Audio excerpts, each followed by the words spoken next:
अस्सलाम वालेकुम व्यूअर्स, मैं हारिस अज़मी प्रोफेशनल एस्ट्रोलॉजर आपकी खिदमत में हाजिर हूँ इस हफ्ते का रिसर्च वर्क लेके। पिछले हफ्ते मैंने छोटा सा क्लू दे दिया था आपको कि जुपिटर रेट्रो चलेगा एंड यू नो जुपिटर 10 तारीख को थोड़ा स्टिल होगा, फिर रेट्रो चलेगा। ये 4 महीने का दौर है, 11 अगस्त को ख़त्म होगा, तो यू हैव टू केयरफुल। और आपके यहाँ जुपिटर 5वें घर में रेट्रोग्रेड होगा, 4थे घर में भी जाएगा, फिर डायरेक्ट हो जाएगा 11 अगस्त को दोबारा 5वें घर में। 8वें घर के भी नुकसानात करेगा, नुकसानात नहीं मतलब कमज़ोरी रहेगी। जुपिटर हमें मुफ्त में बहुत कुछ दे दिया करता था, अल्लाह ताला की तरफ से इसकी ड्यूटी थी कि ये हमारे यहाँ अननोन सपोर्ट प्रोड्यूस करता था, मैग्नीफाई करता था रिवॉर्ड्स को। ये नहीं करता था, करते तो अल्लाह ताला थे, लेकिन सिस्टम ये था। सो इस एतबार से अब आपको 5वें घर के तमाम ट्रबल्स का या तमाम वीकनेसेस का अगले 4 महीने तक सामना करना पड़ेगा। बीच में डिफरेंट फेजेस आएंगे, वो मैं बयान करता रहूँगा, लेकिन अभी फ़िलहाल ये फेज़ स्टिल होने का है। अब वो हबूत में चला गया है, 10 तारीख को चला जाएगा। ये हफ्ता 8 तारीख से 13 तारीख तक का है। तो पहले 8 तारीख को तो नया चांद ही हो जाएगा, काफ़ी पॉजिटिव है, कुछ आपको रानाई देगा, कुछ प्लेजर देगा, कुछ स्पिरिचुअल इन्हांसमेंट होगी। नया चांद शौबान का है, पॉजिटिव। लेकिन 5वें घर में जब जुपिटर 10 तारीख को रेट्रोग्रेड हो जाएगा या कमज़ोर पड़ जाएगा, तब आपको रिलेशनशिप इश्यूज़ पैदा होंगे, प्रपोज़ल रिजेक्शंस आ सकती हैं। प्रपोज़ करना रिजेक्ट हो सकता है, या जो प्रपोज़ल पर बातचीत चल रही थी रिश्ता इज़्दवाज पर, वहाँ कुछ कमी आएगी। आपकी अपनी लुत्फ़ अंदोज़ी के जो जज्बात होते हैं, हम लोग जो इमोशनली बड़े खुश रहते हैं, उसमें 30% कम अज़ कम कमी आ जाएगी। उसके अलावा वीनस की वजह से जो ब्यूटी लविंग नेचर है उसमें उकताहट सी रहेगी, चीज़ें ज़्यादा इंस्पायर नहीं कर पाएंगी आप। और इसके अलावा 8वें घर की प्रॉब्लम्स भी आपको रहेंगी। 8वें घर में you know litigations, losses, liabilities, ये सब 8वें घर के इश्यूज़ हैं। और फियरफुलनेस, थोड़ा गम, थोड़ा खौफ और डाउट्स, ये सब पैदा होंगे। ये सब चीज़ें मरकरी के जुपिटर के रेट्रोग्रेशन से, so you have to careful. इसकी रेमेडी मैं आखिर पर दे दूंगा।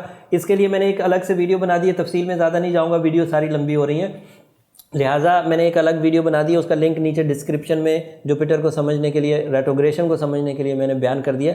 अगर आप उसको फॉलो करेंगे तो इसको डील करना आपके लिए बहुत आसान हो जाएगा। मार्स आपके यहाँ 11th हाउस में है ल्यूज़, सन आपके 9th हाउस में। ये पॉजिटिव न्यूज़ है। मार्स 11th हाउस में आपकी ख्वाहिशात को पूरा करना, आपके खुद के अंदर कुछ कर गुजरने का जज्बा पैदा होगा, वो रेट्रोग्रेशन ऑफ जुपिटर को भी बहुत हद तक बैलेंस कर देगा। सन 10वें घर में, सन आपके यहाँ 9th हाउस में है।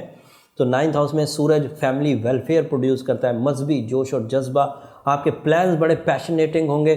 सूरज की ये जो पॉजिटिविटी है ये आपको 21 तारीख तक तो अवेलेबल है, सो इसको तो एंजॉय करें। फिर अगले हफ्ते जब मैं बयान करूंगा तो मरकरी अपना घर बदल देगा, वो भी कमज़ोर हालत से अब डायरेक्ट हो जाएगा, बहुत अच्छी फॉर्म में आ जाएगा। एंड वीनस भी अपना घर बदल देगा। ये जो जुपिटर की रेट्रोग्रेशन की वजह से हमें अभी प्रपोजल इश्यूज़ आ रहे हैं, वीनस जब पॉजिटिव होगा तो आपके लिए वो इश्यूज़ बहुत हद तक रिपेयर हो जाएंगे, और वो खबरें इंशाल्लाह अगले हफ्ते दूंगा।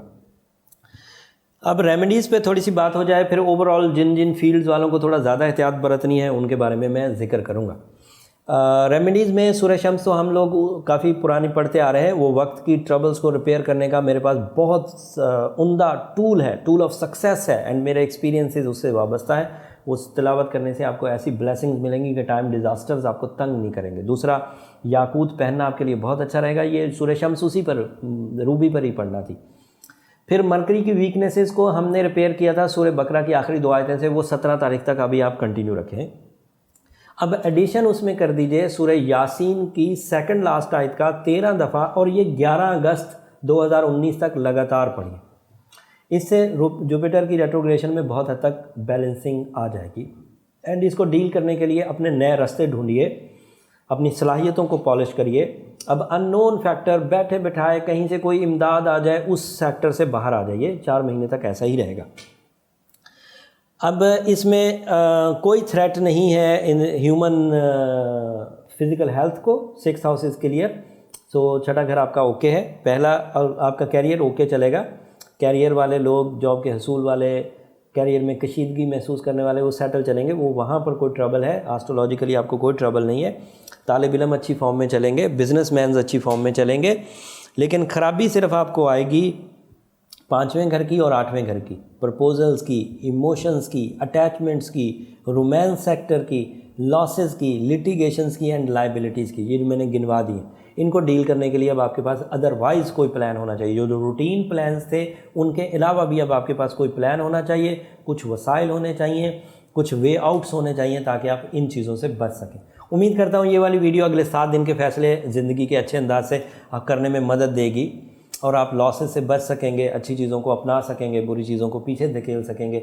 जब भी ये दी हुई इन्फॉर्मेशन आपके किसी भी काम आए, मुझे अपनी दुआओं में ज़रूर याद रखिएगा। आप जाते जाते एक बात मैं प्रोफेशनल अंदाज में पर्सनली बोलना चाहता हूँ। एक तो वहाँ कमेंट्स में मैं जायचा नहीं बता पाता, वहाँ वो फोरम नहीं है जायचा बताने के, एंड जायचा ऐसी चीज़ भी नहीं है लाइफ डिसीजंस कि जैसे सरसरी से चेक करें कि ज़रा सा, तो उसके लिए अपॉइंटमेंट्स लेना बहुत अच्छा है। और दूसरा, जुपिटर की रेट्रोग्रेशन हर किसी पर डिफरेंट अंदाज से असर कर रही है, डिफरेंट इंटेंसिटी से असर कर रही है। एक तो फील्ड्स डिफरेंट है, हर ही हाउस में डिफरेंट है, और दूसरा इंटेंसिटी डिफरेंट है। कुछ बड़े ताकतवर लोग हैं उन पर कम है, जो कुछ कमज़ोर लोग हैं उन पर कुछ ज़्यादा है। किसी पर इमोशनल डिस्टर्बेंसेस हैं, किसी पर रिलेशनशिप क्राइसिस हैं, किसी पर husband and wife relations problems हैं। तो उसके लिए आपको अपॉइंटमेंट लेकर इस सेक्टर को अगले 4 महीने तक काउंट करा लेना चाहिए ताकि आप उससे अच्छे अंदाज से निमट सकें, उससे अच्छे अंदाज से डील कर सकें। उम्मीद करता हूँ आप बात को समझ गए होंगे और अपनी ज़िंदगी को वक्त की साइंसेस के एतबार से सही अंदाज से लेकर चलेंगे। अगले हफ्ते वीनस और मरकरी घर बदलेगा, उसकी खबरों के साथ अगले हफ्ते आपकी खिदमत में दोबारा हाजिर होंगे। अल्लाह ने के बाद।